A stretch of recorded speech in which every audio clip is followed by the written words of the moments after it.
pantomim sebagai alat penyembuhan. Bukan hanya saya, ternyata ketika saya akhirnya berdiskusi dengan Mas Wanggi, dengan teman-teman yang lain, Mas Banon dan guru-guru saya yang lain, itu saya menemukan cerita-cerita gitu. Apalagi kemarin ketemu sama Dr. Elvin SPKJ, beliau juga menerapkan itu dalam sebuah karya ilmiahnya tentang bagaimana pantomim menyembuhkan gitu. Pantomim itu dia menutup mulutnya untuk meningkatkan indera yang lain, Mang. Akhirnya telinganya berapa kali lebih lipat lebih fungsional, matanya juga sama, lebih peka gitu. Saya kayaknya nggak bisa hanya sebagai pelaku bermain seperti itu aja, tapi saya pengen pantomim ini yang pertama kali saya pengenin adalah bukan tampil depan orang, tapi yang saya pengen lakuin adalah orang harus tahu pantomim.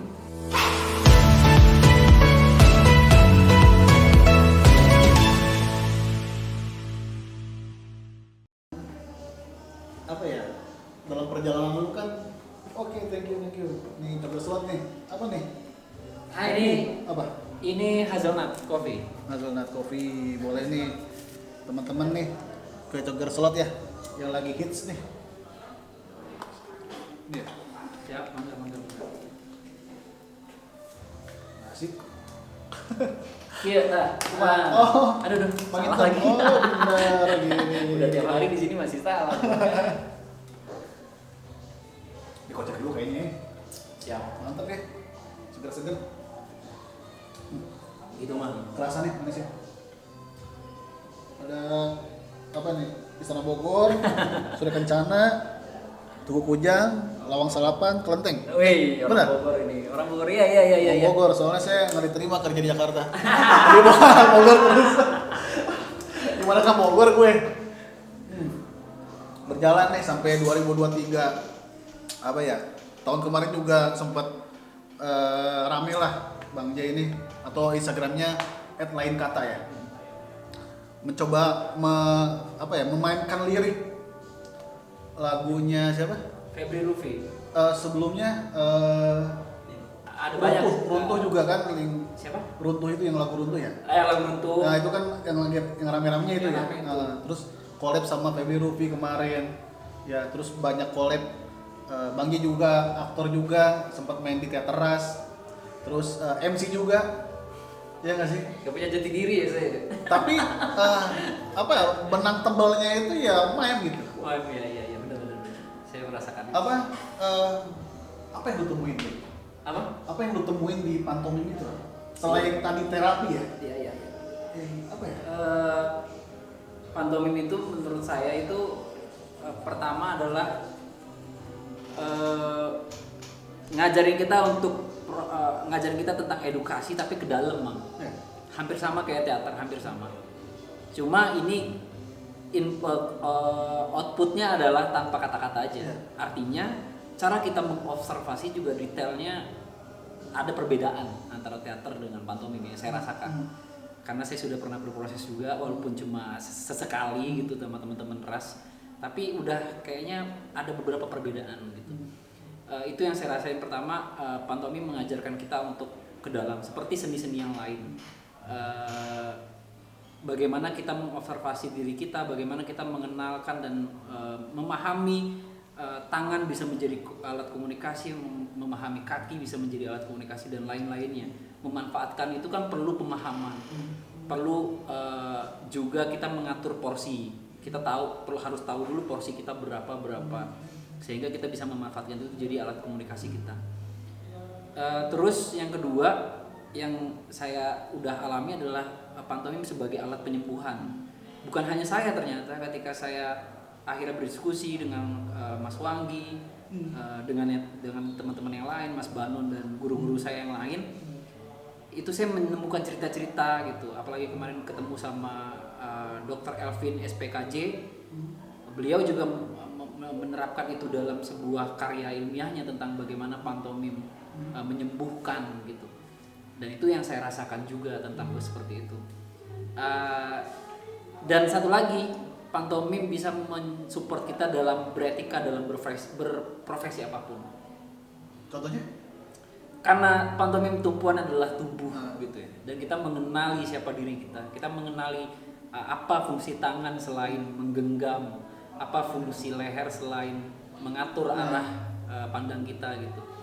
Kita juga mengenalnya lebih dalam lagi gitu, sehingga kita tahu kekuatannya. Ketika yang gue rasain itu ketika gue udah kan MC udah lama sebenarnya, MC dulu ya mungkin ya? MC dulu bahkan gitu, stand up dulu segala macem. Cuma pas gue udah hadir sebagai pelaku pantomim yang kemudian gue MC, fleksibilitasnya lebih tinggi Mang. Iya, lebih gampang merespon, dan itu ternyata juga mendongkrak kemampuan gue berbicara akhirnya. Seperti yang Mas Septian pernah bilang dalam FLS 2N, pantomim itu bukan berarti ngajarin anak diem. Banyak guru-guru yang akhirnya takut kalau anak-anak ini diajarin pantomim, gimana dia bisa menyampaikan sesuatu lewat verbalnya, padahal dalam akademisi kita verbal itu utama. Padahal pantomim itu dia menutup mulutnya untuk meningkatkan indera yang lain, Mang.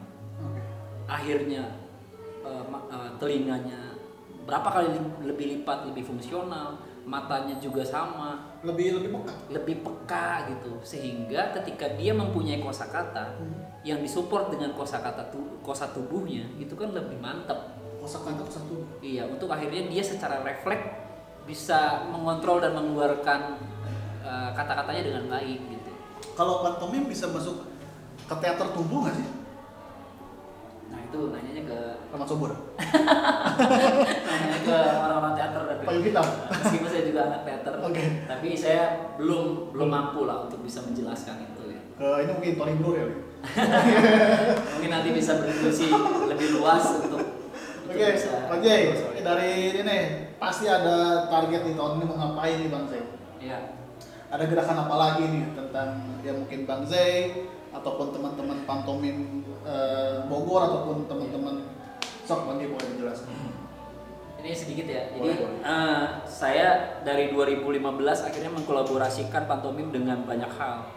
Karena saya merasa bahwa saya nggak bisa sendiri dengan kecintaan dengan sejarah saya yang masa kecil itu. Saya kayaknya nggak bisa hanya sebagai pelaku bermain seperti itu aja, tapi saya pengen pantomim ini yang pertama kali saya pengenin adalah bukan tampil depan orang, tapi yang saya pengen lakuin adalah orang harus tahu pantomim secara dasar. Enggak, yang penting dia tahu aja pantomim itu, yang penting dia ngerasain. Nah, karena teman-teman pantomim sudah melakukannya di pasar mereka, di market mereka yang memang sudah kenal pantomim atau di sekolah-sekolah, saya cari yang lain, Mang. Saya mulai mengkolaborasikan dengan sastra sehingga anak-anak sastra tahu pantomim dan merasakan pantomim. Saya kolaborasi dengan musisi-musisi, saya kolaborasi dengan kampanye-kampanye sosial, saya kolaborasi bahkan dengan pesantren, syiar melalui pantomim seperti apa. Tujuannya adalah untuk men-challenge diri saya. Juga untuk itu tujuan utamanya gue pengen orang tahu aja, ngerasain aja. Lebih lebih ke celah-celah kecil gitu loh. Iya. Jadi termasuk Feby Rufi itu bukan sesuatu yang tidak sengaja nih. Bukan. Sebelumnya jauh banyak lah, bukan ya. Sudah banyak berjejaring dengan yang lain.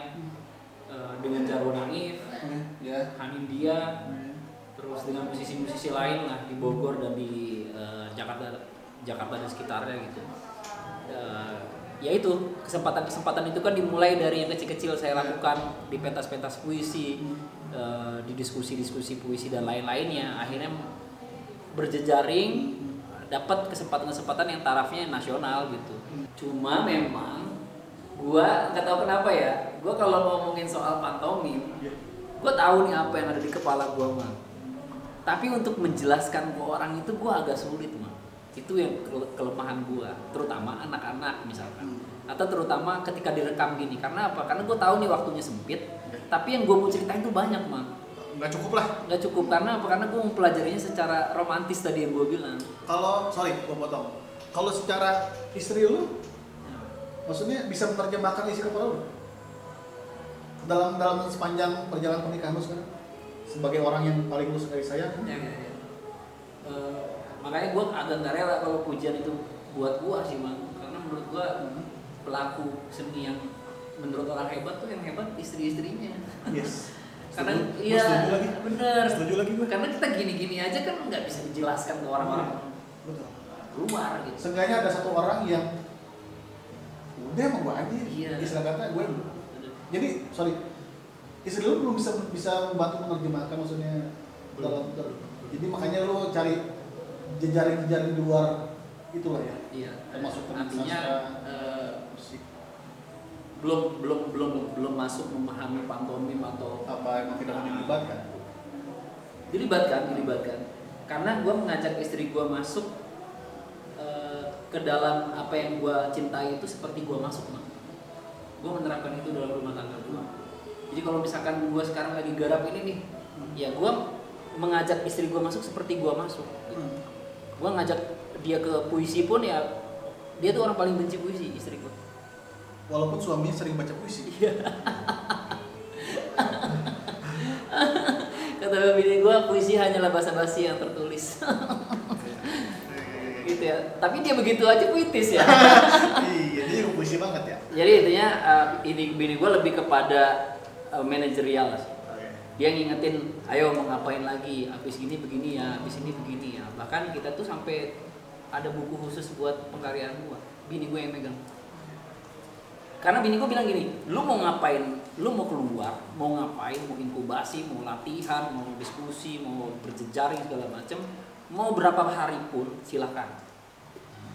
Setelah lu memenuhi kebutuhan rumah, silahkan pergi. Yang penting lu pulang bawa cerita dan bawa progres.